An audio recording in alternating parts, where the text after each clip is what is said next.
Trump takes over as president today, vows to address U.S. crisis with historic speed.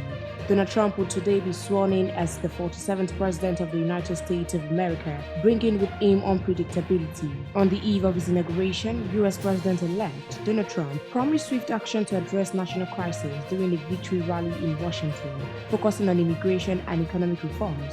Starting tomorrow, I will act with historic speed and strength and fix every single crisis facing our country, Trump declared to a cheering crowd at the packed arena. Just one day before he assumed office for a second term, Trump was joined by Elon Musk, who is poised to lead a significant cost-cutting initiative in his administration. Musk pledged to achieve great things and strengthen America for centuries. Immigration remained a focal point of Trump's speech, echoing themes for his campaign. "We are going to stop the invasion of our borders," he stated. The president-elect also criticized the outgoing administration of Democrat Joe Biden, describing it as a failed administration. Celebrity supporters, including musician Kid Rock, were present to pay tribute to Trump.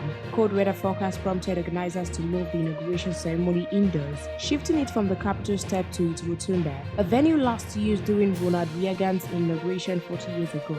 However, Trump has vowed to implement a series of executive orders upon taking office, focusing on immigration enforcement, energy policies, and revising key Biden-era initiatives. In an interview with NBC, Trump promised that deportations of undocumented immigrants will begin very, very quickly.